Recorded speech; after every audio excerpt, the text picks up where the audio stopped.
Voilà. Arrestation en cascade. Plusieurs officiers arrêtés. Plusieurs officiers cités dans le dossier de Christian Chiwewe. Christian Chiwewe, procès et bandit. Ba généraux et belé au baza pembe na chef de l'État. Batangami ba révélation et bimi à makasi. Maison militaire et pola bato belé bazo kotangama na état-major général na bazon de défense et belé batangami. La France demande au chef de l'État d'accepter les propositions proposées par Paul Kagame. 14 mercenaires capturés dans la mine de Roubaï. 14 mercenaires capturés dans la mine de Roubaï. Mercenaires français, mercenaires indiens, libanais, turcs, au bazar capturés dans la mine de Roubaï. Tokobete labino masolo, awa walelo, na émission nabiso, ya tongo, ya lelo. Bon s'abonner, bon partager, bon liker émission. Ba nakati wana, union sacrée, mbilinga mbilinga. Mbilinga mbilinga nakati ya union sacrée. Nani aza nani? Banani batangami, banani bandimi proposition chef de l'État, il y a changement, il y a constitution, banani baboyi proposition, il y a proposition de loi, il y a référendum. Bakotum. Le loto sa na bino émission, toye bisabino journée za normale. Journée za nango normal, batu bazo tambola, nyonso bomoni ke nazo sala émission journée eza normal naza liboso ya hôtel de ville de Kinshasa, bokomona batu bazo ko tambola na bango, la situation est calme toza ana bokolanda après émission auto ko tambola na ndeko na ngai Arma to sala baladère, bomona niveau batu bazo somba biloko batu bakota zandu pour vous dire le peuple n'ont pas eu la vision de s'adhérer na ba penser à l'opposition, il y a consulté, il y a bien yango journée ville morte. Bon monique ville morte et ça nango te peuple azote ambolanaye. Bon s'abonner, bon s'abonner, bon s'abonner, bon partager, bon liker émission, ba kende ba paya ba tike la biso Congo. Nazo bisabino arrestation en cascade. Cette arrestation brusque. Ndanga ka tomesana koye bisabino que batu oh ba yebisa bino que non, oh non, ba traître ba lokuta, ba généraux ba kangi ba généraux, il y a lokuta, il y a aucun généraux. Au moment où j'ai fait cette émission, des révélations viennent de tomber. Révélation vient de tomber au moment où je vous parle. Et belé oh ba kena ko luka poste. Babima, banani, ba koma ba dofa chef de l'État, le lo ba continue na vision ko lo ba ke bandimi changement constitution. Qu'est-ce qui a fait que Vital Kamerhe adhère aujourd'hui à la vision changement de la constitution? Nini ekomi? Boboyoka na munoko ya Vital Kamerhe. Alobi na munoko na ye, ayebisi batu na ye, adhéré na vision chef de l'État, il y a idée, il y a changement, il y a constitution. Mais aujourd'hui, la situation est en dengeni. Situation na minute na zo bisabino, eza koyinda. Ebebeli bango. Ebebeli banani. Nakati wana l'opposition divisée. L'opposition divisée. Cette opposition qui est divisée, je vous dis, koto yo balobi oui, koto balobi non. L'opposition est divisée. 8 millions de dollars. Oye quoi na maboko ya opposant. Je pèse mais moi je parle. 8 millions et si bomoni cardinal ambongo ake bunia. Ambongo ake bunia. Mais na bunia wana ambongo ake lobani. Ambongo ake kosala nini? Tomoni akiti na bunia. Mais ko kitane na bunia, nzoka ambongo atiki ababeta makambo. Babeta nini? Luenda lutosisi la Congo. Bande kona ngai. Ambongo alobi azokamwa niveau ya infrastructure oyo ezokotongama na Ituri. Niveau ya infrastructure oyo ezokotongama na ville ya province ya Ituri. Pendant que Ambongo cardinal n'a pas l'ambition, n'a pas la vision de soutenir le chef de l'État. A soutenir gane mokonza mboka te. A kota pe kunate. Pendant que aujourd'hui le peuple congolais accompagne le chef de l'État, le peuple congolais adhère à la vision chef de l'État, à la position, il y a changement de la constitution. Le peuple a s'adhéré à la vision du président de la République. Mais Ambongo Akiti Azana Bounia. Ambongo Akiti na Bounia, amoni akiti na aéroport international de Bunia ambongo akamwe alobi oyo nani mutu atongi nani asali musala oyo ambongo na place aloba na place a pour accompagner aloba que non vraiment tomoni musala oyo esalema awa na Ituri tomoni esalema musala kitoko mais ambongo aye koloba que non na féliciter gouverneur Luboya Kasha Majoli oyo azoko sala na vision mokonzi mboka awa na Ituri mais ambongo soutenir Luboya Kasha Majoli qui est le gouverneur militaire de la province de l'Ituri mais ambongo azoteleme la vision ya mokonzi mboka pendant que les gouverneurs sont des chefs de l'État en miniature dans leur province. Ba gouverneur ba sala ka musala oyo président a pesi bango pe bazoko matérialiser vision ya mokonzi mboka. Nde musala Luboya zo sala. Bomoni territoire commanda niveau sécurité zala ki na territoire commanda et Luboya Kasha Majoli a fait pour pacifier ce territoire de commanda. Les lots olani maintenant au moment où je vous parle les mercenaires sont aux arrêts. Baye kokanga plusieurs infiltrés arrêtés na niveau il y a ville province de Massissi, na territoire de Massissi. Nous sommes dans le territoire de Massissi, précisément dans un territoire de Massissi, précisément na cité minier de Rubaya. Na kati ya cité minier de Rubaya, toza bongo na territoire ya Massissi, na cité minier de Rubaya. Nini ezokoleka na kati ya cité minier de Rubaya? Bakangi nani na nani? Nani na nani bakangami na kati ya Rubaya? Bandeko na ngai, ti tozoe bisabino ke Kagame aza par terre. Kagame asuki. Il y a des infiltrés arrêtés. On a arrêté plusieurs infiltrés. Ba otiko kanga ba infiltré ebele wapi na Rubaya. Ba infiltré bakangi. Ba mercenaire bakangi. Nani ayena ba mercenaire? Ba mercenaire o bakangi kuna ba uti wapi? Bandeko. Ti toza na bino awa. France, Turquie, Bazana Bissoté. Si bomona honorable excellence ministre de la communication Patrick Mouyaya, à Lobayango, il y a plusieurs pays où on va travailler na Rwanda. Plusieurs pays où on va travailler na Rwanda. Ba pays belé, bomona bango ba yaka awa. Nous sommes avec Fachi, Bazana Bissoté.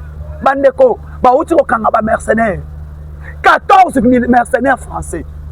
14 militaires français arrêtés. Wapi, na cité minier de Rubaya. Bombardement ekeye zongi. Le Wazalendo FRDC. Ba bombarder qui position.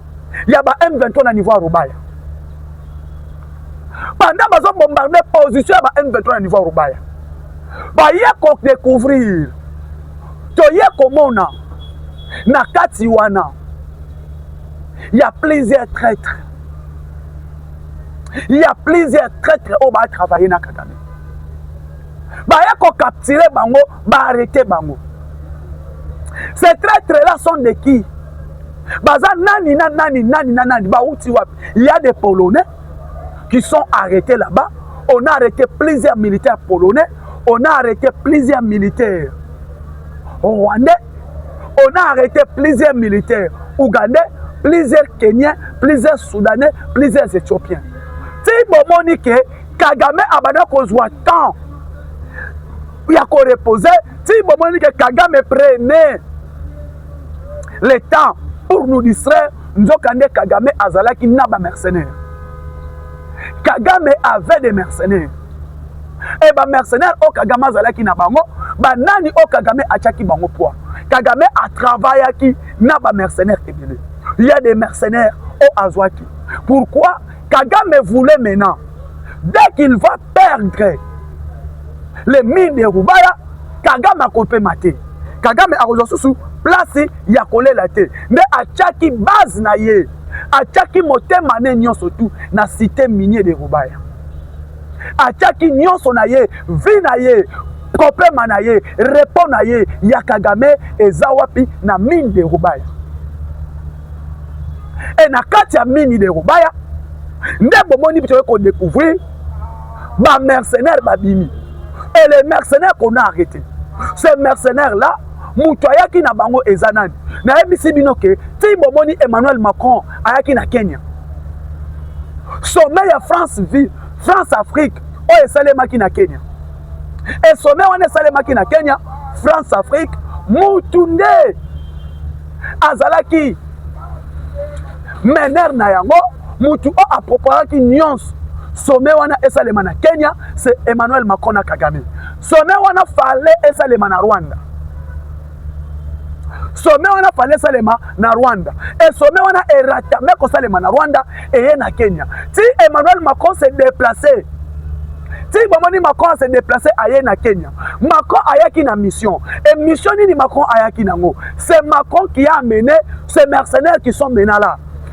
Et ça, les militaires français, Macron ayaki na bango. Macron erazo zonga atiki bango. Nde ayebisi Kagame déployer bango. Bandeko, bo s'abonner, bo partager, bo liker. Bo s'abonner, bo partager, bo liker mission. Bon, lelo, toye na bino, les dessous des cartes. Les dessous des cartes. Il y a Macron na Kagame. Et ces dessous, et les mercenaires là. Ba mercenaires bakangi. Bango moko ba mercenaires. Bazo bimisa vérité. Ce mercenaire que Macron a préparé, et ça bango moko ba mercenaire wana, ba komi ko bimisa vérité.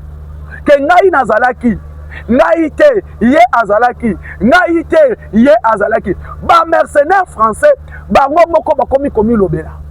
Bango moko, bango bimisa ba vérité. Et ba vérité ba komi ko bimisa, nde yango na yebisi bino les dessous des cartes.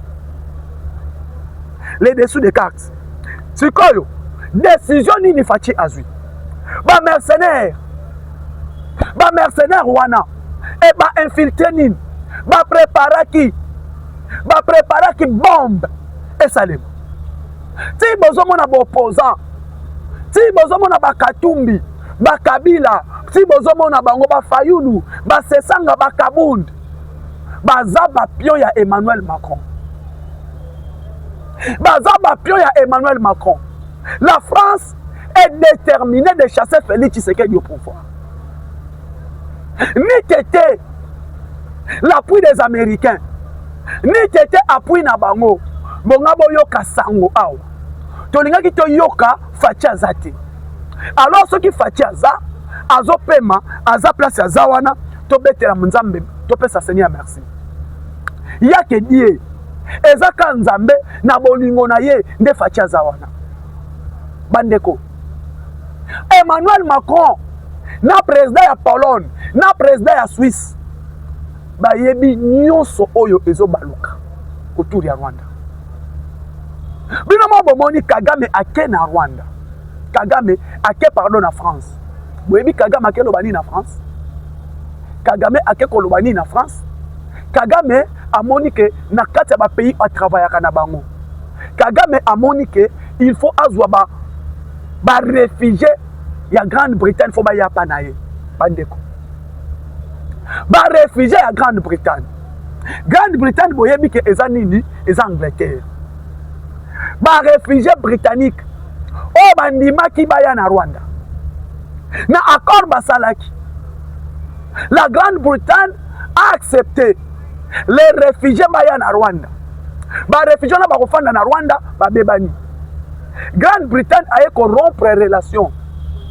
Oyo Kagame asignaki na Johnny Borson.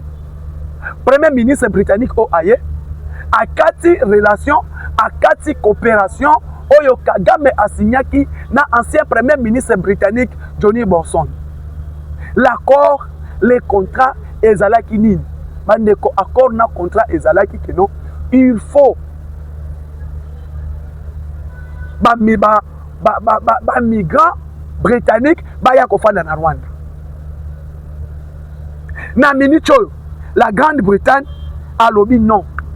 Grande-Bretagne akati a lobby que non pendant que par rapport à Rwanda, par rapport musala o Kagame salaka, baza d'accord te banani réfugié na bango baya na Rwanda. Kagame a fondé la Grande-Bretagne à la justice internationale. Kagame est allé accuser la Grande-Bretagne na la justice internationale. Kagame a na justice internationale a fondé la Grande-Bretagne, a fondé le Royaume-Uni pour na makambo ba réfugiés. Que notre Grande-Bretagne va foutre 100 millions de livres sterling. La Grande-Bretagne a dit non. Rwanda to collaborer na binote. Vu sanction bozana ngo ya ba américain, vu makambo na bino mabe, vu mauvaise politique na RDC, vu ko infiltrer République démocratique du Congo, nyonso batangi vi. Et ça li était Kagame a mimoni bloqué et Kagame est allé dans la justice internationale. Il a mis la Grande-Bretagne dans la justice internationale. Elle a combi au Royaume-Uni dans la justice internationale. Kagame est perdu. Abimi perdant. Abimi perdant. Grande-Bretagne a lobby clair. Toko travailler na Rwanda te. Vi mauvais politique Rwanda za na RDC. Vi mabe o Rwanda zo sala na kati ya République démocratique du Congo. La Grande-Bretagne a rompu les relations. La Grande-Bretagne a dit non. Yango na zo bisa ba Congolais. Les lois qu'il faut compter na pays. Oyo et accompagner chef de l'État. Na étape autocomi. Jusqu'à ce que Rwanda azala agenoué. Kagame bima a kende na France. A luka moyen. Emmanuel Macron makuta na bango mibale. Pourquoi? Parce que la Grande-Bretagne, au Royaume-Uni, a dit non na Rwanda. Pourquoi? Parce que l'Allemagne a dit non na Rwanda. Pourquoi? Parce que la Belgique a dit non na Rwanda. Pourquoi? Parce que Danemark ba lobi non na Kagame. Et ba pays wana elobi non na Kagame, ba ndimi ko rompre relation na bango na Rwanda. Pona ko accompagner République démocratique du Congo. Et les là bomoni nyonso komeli Kagame, bomoni nyonso Rwanda azui lelo grâce na yango le président Tshisekedi s'est levé. Le président de la République s'est levé pour dire non. Diplomatie mokonzi mboka. Bomoni na bitumba Kagame azokoka te. Pour le moment Kagame est affaibli. Ba militaire ne bazo tinda matozo kanga bango.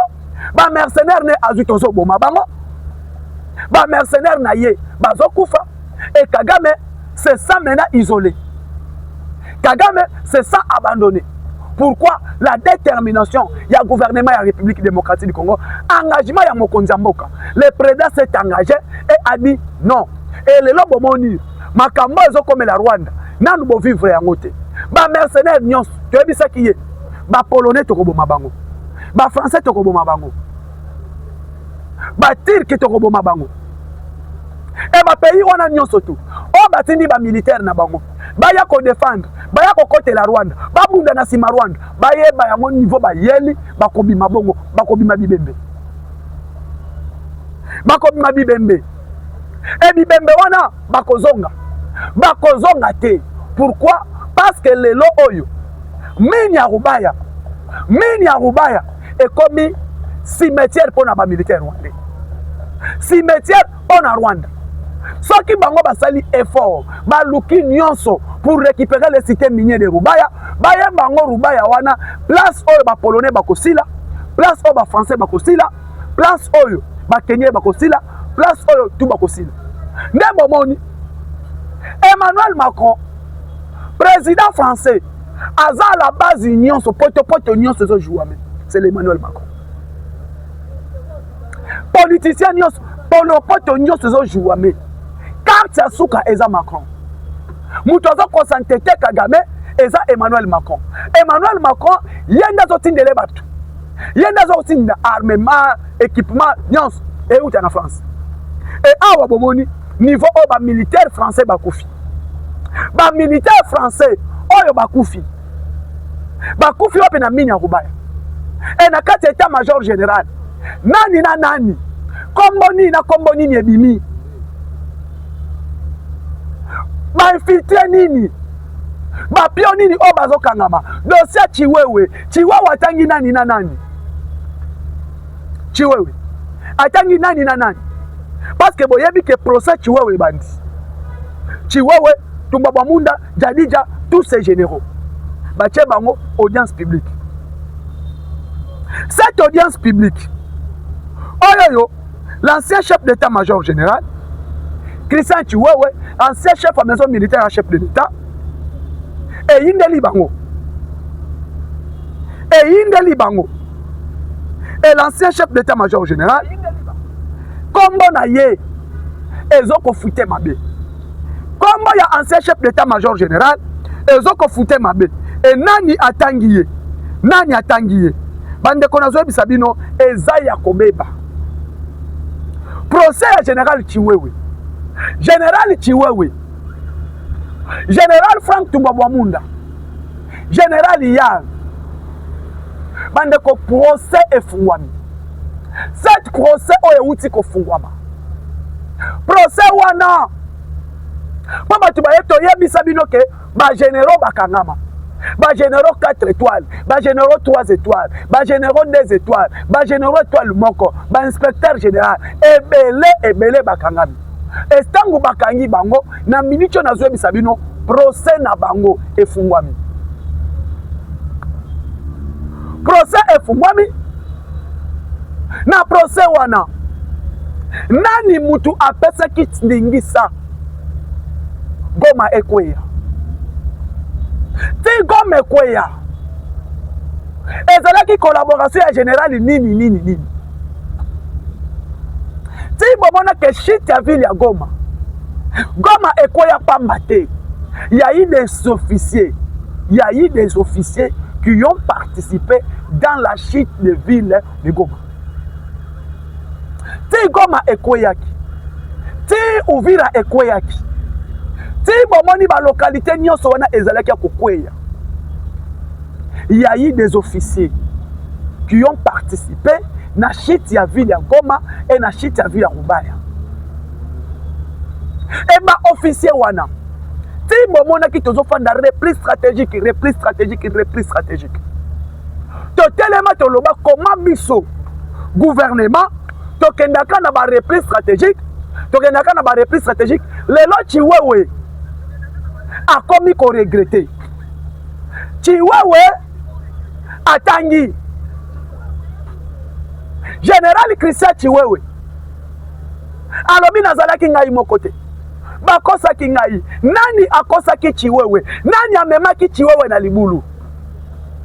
Nani abenga ki Chiwewe? Chiwewe nani mutatinda kiye? Qui a fait le nom de Chiwewe à la chef d'état-major général? Parce que Babengi Pena Célestin Mbala Moussese. Mbala Moussese, l'ancien chef d'état-major général, il est appelé de se présenter dans l'audience du Coran Paul. Babenga qui est renseigné, tout le monde est aya. Constant dit Babengi. Et Tikalika Boyoka, fallait pas fongola sikoyo. Tombo, il y a Sirimon qui peut participer.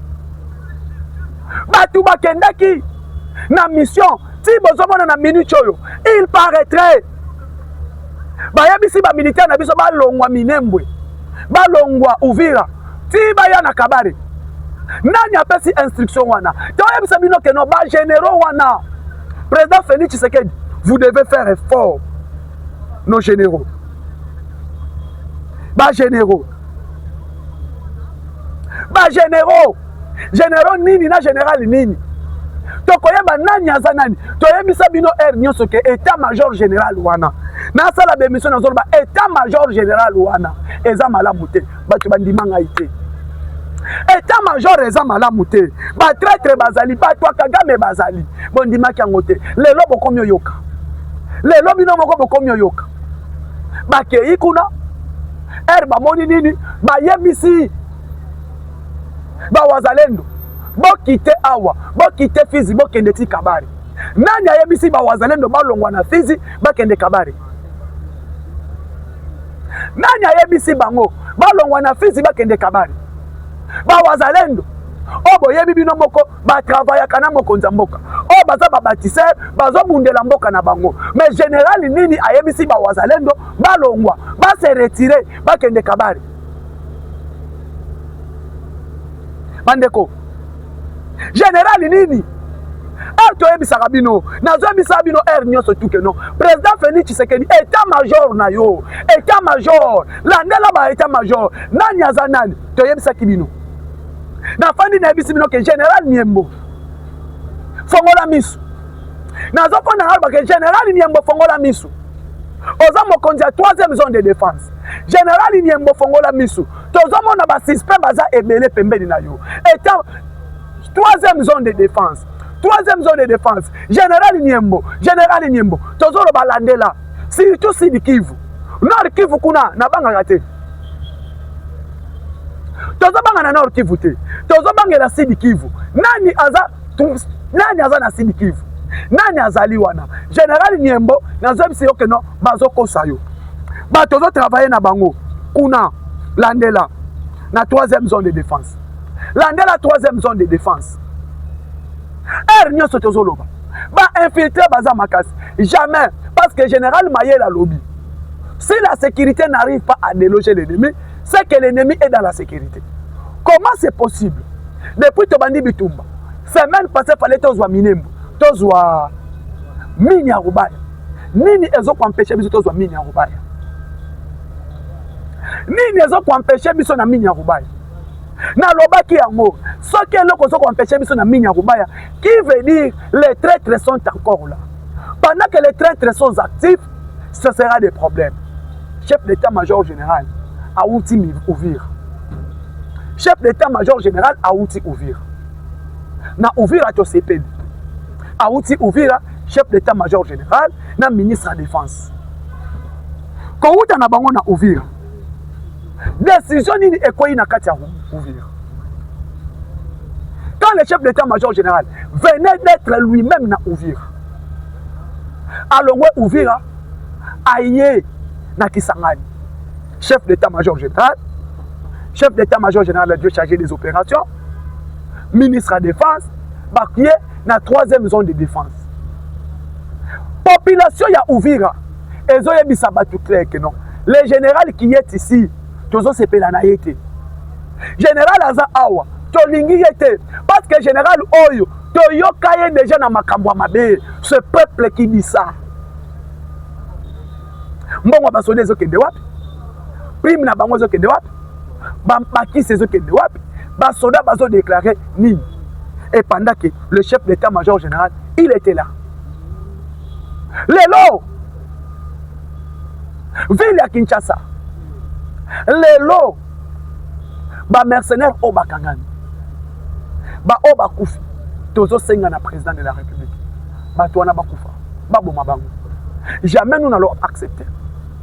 Comment yo trahir mboka o trahir bakangi yo na trahison tant déjà aux prêtres baboma mokonza mboka c'est o trahir mboka ceux qui ont trahi tous ceux qui ont trahi et qui sont aux arrêts mais c'est le président de la République Moma Bango même les militaires français au bakangami les militaires français au bakangami bango nyonso tout bakufa il faut que boma bango au moins na Congo ceux qui bozo boma ba très traité bozo tikaka bango boye bango bo tika mboka kokufa tous ces traîtres faut bakufa mutu a trahir bokangiye a trahir mboka azo teka position ya armée boko tike poani boko tike po na nini pendant que bokangiye azo teka position ya armée aza wana apesaka information na ba epaya apesaka information na batu oyo baza prêt ya koboma mboka ces gens doivent être tués il faut koboma bango comment général obokangi traître na ligne de front bokangi bozuye en flagrant délit et les informations fiables que tel général travaille avec l'ennemi c'est tel général qui travaille avec l'ennemi et indice à l'ennemi est pesani indice à l'ennemi est pesani azobi sa ba militaire bazonga sima ça ne peut pas être possible yo yebi sa ba militaire bon ça la reprise stratégique ti wapi bandeko reprise stratégique wana kende ti wapi comment biso to bana ozalaka na repli to bana ozalaka ka repli on a fait les reprises stratégiques quand est-ce que tu ozala actif ba moni que oui L'armée congolaise, bazala qui peut actif sur le terrain. Biso to n'a pas repli, to n'a pas repli, à tout moment les replis, on ne fera pas de repli stratégique. Yo zala qui wana chef d'état-major général. Ozala qui wana chef d'état-major général. Tu as pilonné l'armée. Tu connais l'armée. Qui n'a pas parlé pour Chiwewe? Nani a l'obité. Le loba mbouma nyonso a Chiwewe batikali faut balongwa. Faut balongwa. Faut qu'on boma bango. Okangi très boma ye. Mais c'est le président. Ce sont des pions, les enfants fabriqués par Chiwewe. Bah fabriqués bango par Chiwewe. On en a marre. Comment c'est possible de bino? Bah nous allons diriger état-major Tobundate. Nous allons travailler dans Bangounia. On va travailler dans Bangounia.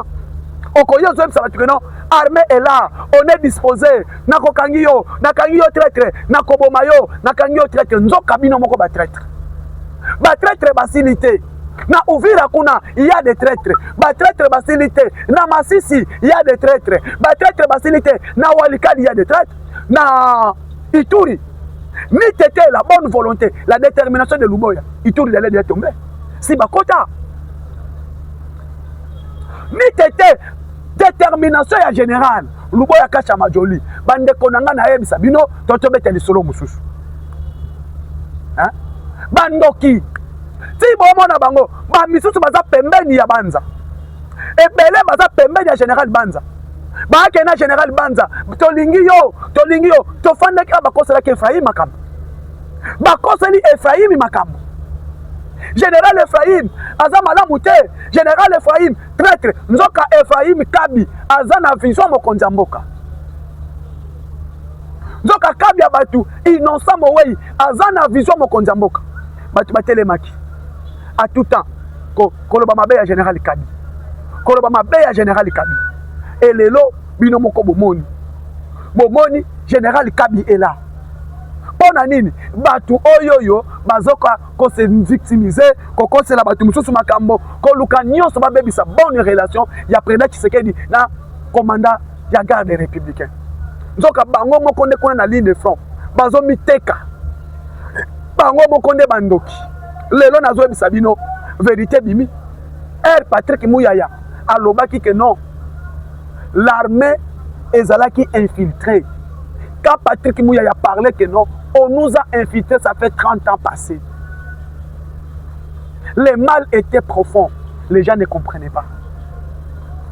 Mouyaya parlait, le mal était profond. Mabe et les cas qui mingi. Tu vas comprendre. Aujourd'hui, les gens doivent comprendre que le mal était profond. Et cette mal qui était profond, aujourd'hui, tout ce qu'on déstabilisait ma baigne, tu vas préparer. Il cherchait la tête du chef. Babaneko luka mutu ya mokonzi mboka. Babaneko luka mutu ya chef de l'État. Fallait mokonzi akende. Mais nzambe oyo abatelaka. Nzambe oyo protégaka. Lelo nzambe wana abateli mokonzi ya mboka. Nzambe wana abateli chef de l'État Félix Antoine Tshisekedi Tshilombo. Et lelo baza bango nyonso tout mis en échec. Échec total. Pourquoi? Parce que le président de la République est déterminé de sauver notre pays. Et notre pays qui est toujours dans la vision de Mokonzi Mboka. Bandeko totelema, bendele koyate, to soutenir Mokonzi Mboka partout bozali. Bozana Est, bozana Ouest. Le lo oyo, Patrick Mouyaya, le ministre de la communication et médias, l'homme de redevabilité. Il a dit oui à changement de constitution. Na kati ya gouvernement, le tout premier ministre il y a communication à Télémaloba. Oui, na changement de constitution. Excellence Patrick Mouyaya, notre ministre de la communication et médias. Moutoua Bounibi Toumana front médiatique. Front médiatique et Sali Moussala Nango. Et cette front médiatique aujourd'hui, je vous dis, Excellence Patrick Mouyaya, quand il a dit devoir de redevabilité, aujourd'hui, il est le seul ministre de la communication depuis l'histoire de la République démocratique du Congo. Il y a qu'à franchir le niveau surtout. Des caméramens au DG, au PDG à chaîne. C'est Patrick Mouyaya. Et aujourd'hui, il est le porte-parole du gouvernement. Il a travaillé avec qui? Il n'a jamais travaillé avec Kabila. Moi, je l'ai dit. Excellence Patrick Mouyaya, il a travaillé avec Kabila. Mais Excellence Patrick Mouyaya a travaillé avec Félix Tshisekedi. Il était simple député. Avec Kabila député. Mais avec Félix Tshisekedi, Patrick Mouyaya ministre. ministre de la communication et médias de la République démocratique du Congo. Ce n'est pas n'importe qui. Aujourd'hui, il a vendu la République. Abouni Bitumba na front médiatique.